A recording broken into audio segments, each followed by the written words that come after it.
No Rest for the Weekend's coverage of the Tribeca Film Festival is sponsored by Blackmagic Design, the world's highest quality products for the feature film, post and broadcast industries. Blackmagicdesign.com, and by the Tonkawa Film Festival, celebrating short films from around the world. tonkawafilmfestival.com.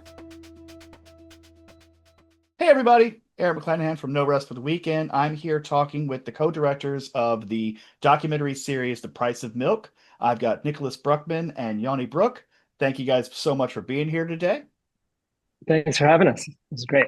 As someone hurtling towards 50, this is something I've always wanted to say. Let's talk about The Price of Milk. Why this? Why did you decide to create this documentary series? As somebody approaching 40, grew up in the 90s era with the Got Milk ads kind of everywhere in our lives. The print ones, the milk mustaches, the Aaron Burr commercial, which, fun fact, was directed by Michael Bay.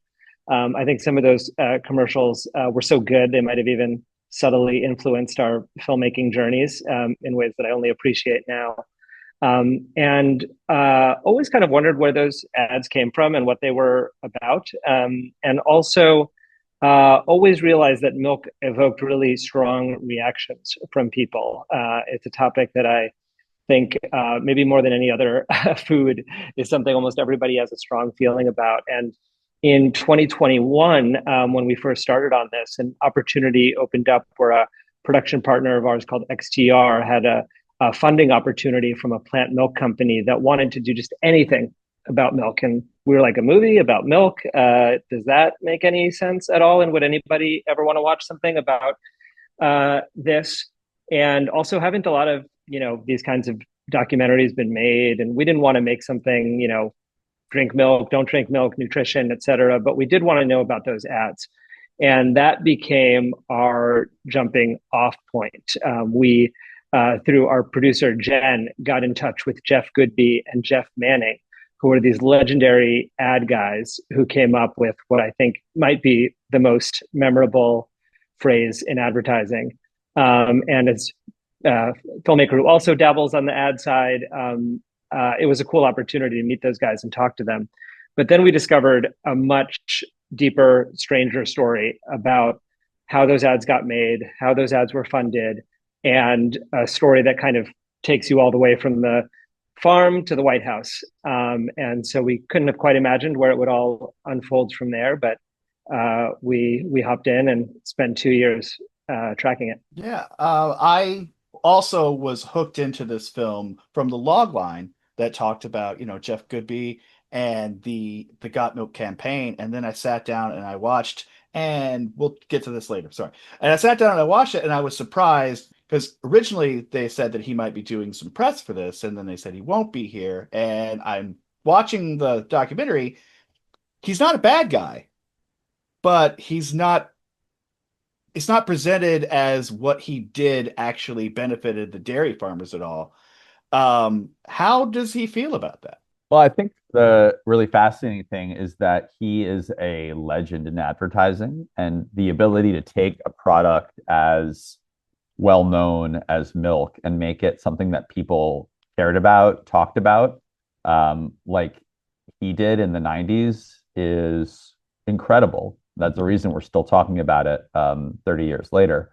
I think the challenge that he's facing and that he owns up to in the documentary is that milk is more than what's in the glass. There's a whole supply chain that leads to that glass. There are people at various stages of that. There are animals at various stages of that. There are climate consequences of all that. And he's a really intelligent guy. And I think as he talks about in the series, he's had to grapple with some of the impacts that milk has had beyond his commercial.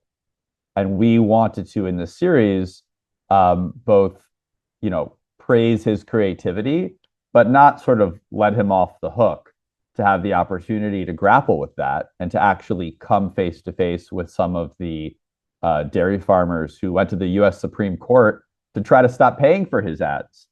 That's something that I don't think has ever happened before.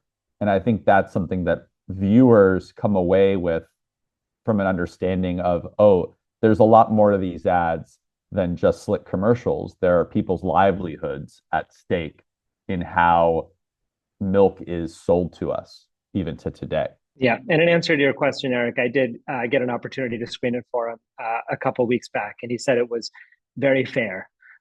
So he couldn't make it to Tribeca, but I think he is, supportive of what we're doing, and hopefully I'll get the chance to talk to him down the road. I was really surprised watching this film, learning that all those seemingly innocuous ads pushing general foods are USDA ads, like beef, it's what's for dinner, pork, the other white meat, cheese to the rescue. I think a lot of people don't know that. I think you're going to open a lot of eyes on this.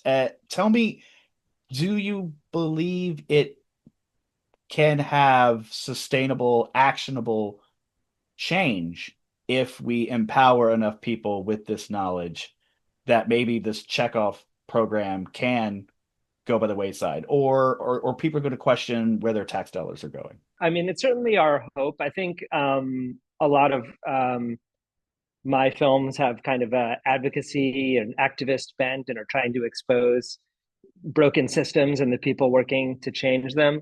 But I think and I'm glad you're kind of picking up on the checkoff campaign, because it's something that the checkoff program, because it's something that everybody has kind of touched every single person's life. At least, growing up in America, if you turn on the TV, you've probably heard one of those slogans before, and nobody knows where the money came from or how it impacts folks. And so I do think, generally speaking, we believe that stories have power, and we hope to connect the series to the people working on it. There are many activists and advocates who are working on this issue. And Yoni, I was giving you the floor to speak to this more, but there actually is legislation in Congress to reform the checkoff campaign. And I think there is hope. And yeah, hopefully the documentary can be a small part of that. Oh, yeah. I mean, I'll say that the legislation that's been in Congress the past 4 or 5 sessions is bipartisan. It's like sponsored by Cory Booker of New Jersey and Mike Lee of Utah, where, the aims are actually quite modest. It's not to do away with the checkoff programs.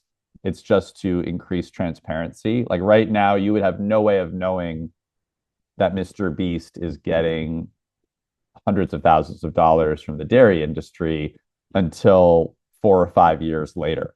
So there's like a lag in finding out that kind of transparency. There's conflicts of interest between the checkoff and the government. There's many opportunities to kind of take that slush fund of money that's created by many industries. It's not just dairy, it's beef, it's cattle, I'm sure it's soy and other products, and open that up so that that money doesn't further entrench the larger players to the detriment of the smaller farmers. And I guess on a bigger level, I would say that, we hope the series makes people think about where the advertising they see comes from and where the food that they eat comes from. And, in that sense, I think it's bigger than just milk. Milk was just the, I think, most fun way for us to look at it. Speaking of the series, I was surprised when I thought I was going to watch a film, and I sat down and it said part 1. I'm like, oh, it's me split into parts. But then at the end of part 3, it says, tune in for part 4. How many parts are there? Are you done with it, or is it an ongoing thing? Yeah, there are 4 episodes, and due to the timing restraints of working within the Tribeca slots, we're only able to show 3 of the 4. But the 4th episode is one of our favorites because it gets into milk in schools, lactose intolerance, and climate change, and the way that the dairy industry has worked with the US government to do what many activists call a kind of a greenwashing campaign. So there are 4 episodes. I think you could keep making more episodes. We currently don't have plans to do it, but there's certainly no lack of interesting milk topics to cover. Yeah, I'll agree with that. It was a really interesting moment when Clint Rainey and Austin Frerick were going through the documents they received thanks to the Freedom of Information Act, and they saw pages upon pages of redacted information, just blacked out documents. And that's about that money trail you were talking about. Is there a call to action here in that? Yeah, I mean, I think the most obvious call to action is that bill that I mentioned. It's called the Opportunity for Fairness in Farming Act.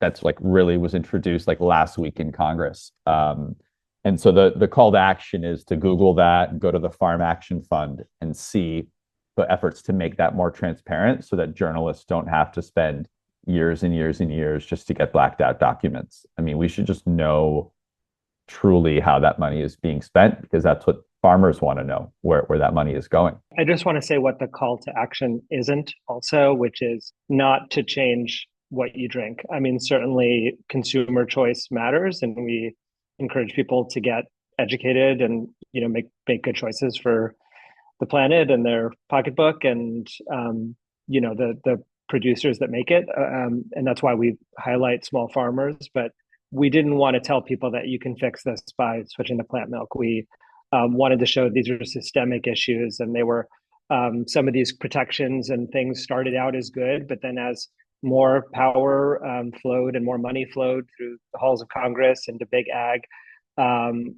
things that started out good can turn in a very different direction. And so I think understanding those systems and advocating around them, like the farmers are doing, and like legislation that Yoni's talking about, is the lens that we encourage people to go through. A lot of people hear this about this project and they say, "Oh no, I'm going to watch this and never drink a glass of milk again, aren't I?"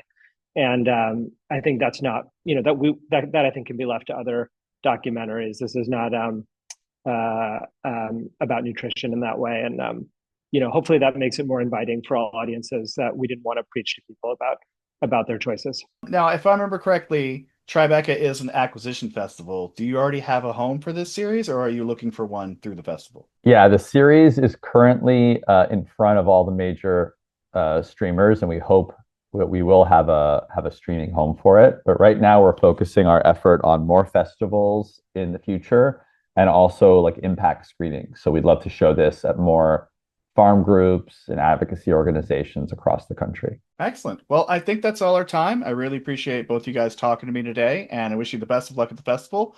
It's certainly an engaging topic, and I think there's a very clever approach. I love the opening title sequence. I think people are really going to respond to this. And again, I learned a lot, so thank you for that.